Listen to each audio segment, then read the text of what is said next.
Teekateeka ez'okwekenneenya enkalala z'Abazilwanako omuli n'abo abalwana mu ssematalo owookubiri zikomekerezebwa olwaleero okwetooloola eggwanga wakati mu kwemulugunya okuva eri ab'eŋŋanda z'abaafa abagamba nti bakoleddwako n'akatono. Omwogezi w'ekibinja kya UPDF mu matundutundu eya Buganda Major Charles Kabona ategeezezza nti bafunye okwemulugunya okuva mu b'eŋŋanda z'Abazilwanako abawerako olw'obutawandiisibwa ng'entabo eva ku butaba na bisaanyizo ebyetaagisa. Ebimu ku byetaagisa y'ebbaluwa ya Administrator General ekakasa nti omuntu ayogerwako yafa dda, ebbaluwa ey'abooluganda eyasalawo ku muntu omutuufu ayina okufuna ku nsimbi z'omugenzi n'ebisaanyizo ebirala ebiwerako. Charles Kabona ategeezezza Kyabasa nti bangi ku b'eŋŋanda z'abagenzi babadde bakyusakyusa amannya g'abagenzi okwawukanako n'ago agaali gamanyiddwa. Abandi balinga bafuna 1.8 1.2 2 million aba ex gratia sigama kutwalinga tubawa pension because most of them were paid in their time before the colonial masters left. They were paid money, they were cleared, they were paid. They weren't demanding the colonial government. Okay. But ngama jenasi because these are part of us okwagala okubebaza that was akasimo kakubawa.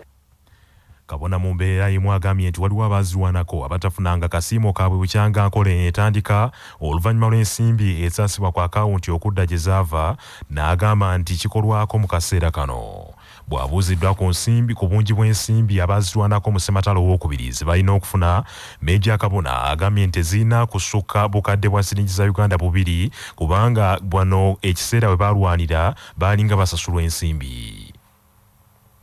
For example, muntu wanga yalinga afudde and you are coming as a claimant, twalinga twagala olete letter of administration, olete family letter nominate that authorizes you, olete LC1 letter, olete death certificate y'omuntu waffe wafa oba veterani.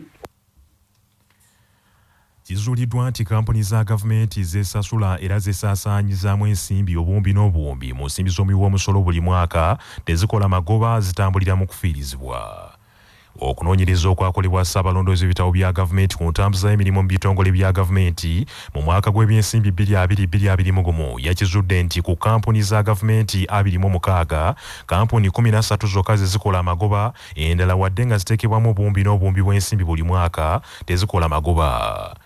Kampuni Ssaabalondoozi w'ebitabo bya gavumenti zanokoddeyo ezitakola amagoba era ezitakola amagoba mu mwaka ogwo kuliko Uganda Property Holdings ng'eno yeevunaanyizibwa ku bizimbe bya gavumenti ebiri kuno n'ebunaayira, Uganda Development Corporation yeevunaanyizibwa ku kampuni za gavumenti ez'obwannannyini gavumenti z'erinamu emigabo wamu ne Nile Hotel International emanyiddwa nga Serena, Kirembe Mines ne Uganda Railways Corporation. Kampuni endala ezitaakola magoba kuliko Uganda Civil Aviation Authority, ekitongole ekivunaanyizibwa ku mbuuka z'ennyonyi ekya Uganda National Airline Company ekivunaanyizibwa ku nnyonyi y'eggwanga ne kampuni endala.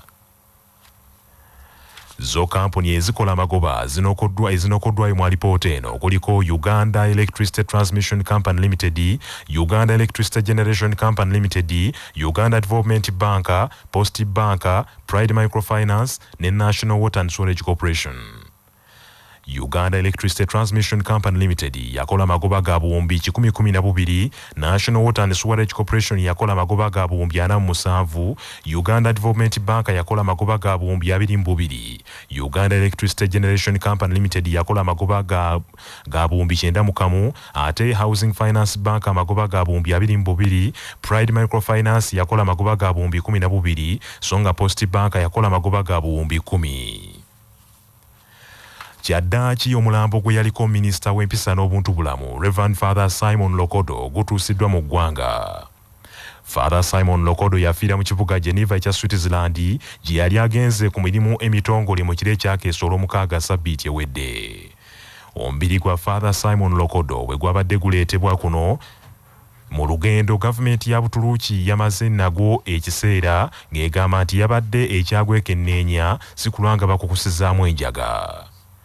Omubiri gw'omugenzi gutuusiddwa ku kisaawe ky'ennyonyi Entebbe ku ssaawa nga 10 nga busaasaana enkya ya leero era nga kyategeezeddwa nti ensimbi esukka mu bukadde 5 ze zabadde zeetaagibwa okumuzza ku butaka okuzza omubiri gwe ku butaka. Mariam Wangadya akulira akakiiko akavunaanyizibwa ku ddembe ly'obuntu aka Uganda Human Rights Commission Father Lokodo gy'abadde akolera emirimu gye ategeezezza Kyabasa nti enteekateeka ez'okwerekera Father Simon Lokodo mu kiseera kino zikyasigadde nga bwe zaalambikibwa era tewali kikyusiddwa. Omugenzi Lokodo asuubirwa okuziikibwa ku Lwokubiri ku kijja ky'abajjajjaabe mu disitulikiti y'e Kabong ku kyalo Kalenga. Reverend Father Simon Lokodo afiiridde ku myaka egy'obukulu 64 era waafiiridde nga mmemba ku kakiiko akaleezeka eddembe ly'obuntu era nga yaliko minisita w'empisa n'obuntu bulamu nga yaliko n'omubaka wa paalamenti.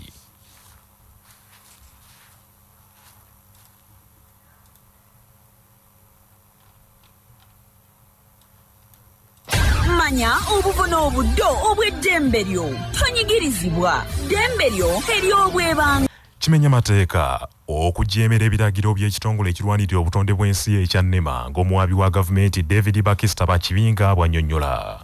Akawaayiro 164 ak'etteeka erikuuma obutonde bw'ensi musango gwa Nnaggomala omuntu okujeemera ebiragiro ebimuweereddwa abakozi b'ekitongole kya NEMA bw'abeera nga muntu ssekinnoomu omutango gwawa gwa bukadde 2 oba okusiba emyaka 7 bwebera kampuni esasula obuwumbi 10.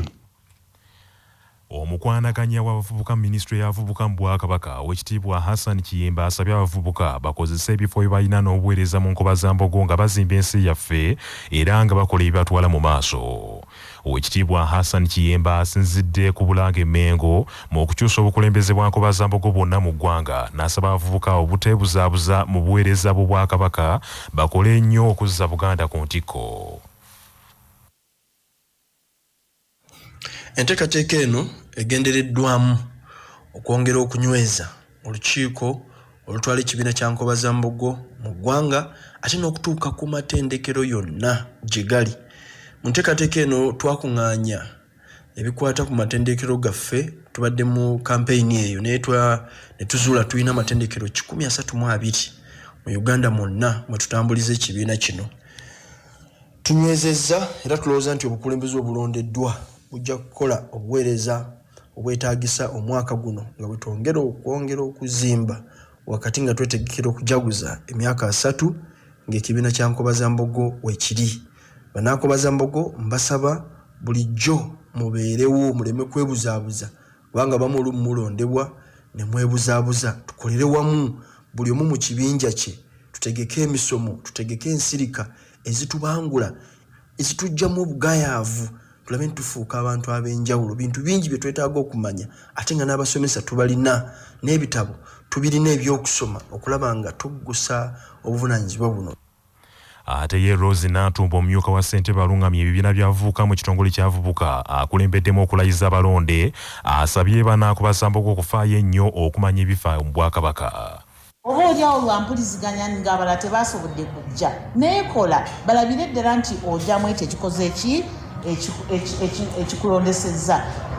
Tubeere bantu abeewa ekitiibwa, tufuge olulimi, ennyambala tugigenderere nga tugenda ku mikolo naddala emikolo gye batuyiseemu okukiikirira Buganda.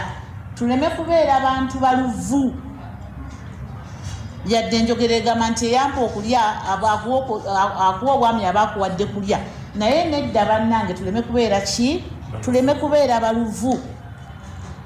Muyige okuwuliza ebifa emmengo. Ntegeerekeka leka kubeeraawo nga tomanyi na minisita akutwala otandika okunanagira bakubuuza minisita wo w'ekitongole kye mukulu kinsinze kinvudde mu matu kimpiseeko. Nedda bannange kaakati bwe budde tugende ddala tukiike tutuuke emmengo tumanyi ddala waliwo ebisoomooza nga bwe tuwulidde naye tubireete bannange mu mbeera entuufu. Abakulembeze bannange mumanye bakama bammwe mumanye ababatwala bannange abankoba za mbogo nkyogera nga ne mukama wammwe ali wano tumanye abakola ki abatutwala olwo nno bwe tunaazimba Buganda ennywevu ey'ekitiibwa temutiiriranga Ssaabasajja mukitegedde mwebale nnyo okumpuliriza. Amawulire g'ebyemizannyo mu mawulire gaffe agacya Basafama gakutuusibwako pikipiki TVS 125 eyajja okugobako obwavu kati nno gyeyune okuva mu Yuvraj ebbanda.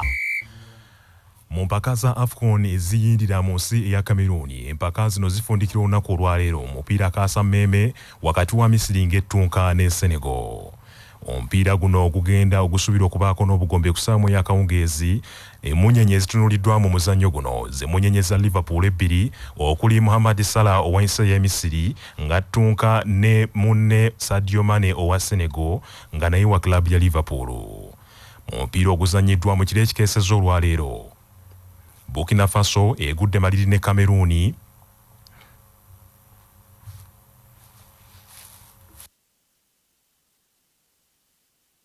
ne bagenda mu penalty era gye bigweredde nga Cameroon ewangudde omupiira guno bw'ekubye Burkina Faso goolo 5-3.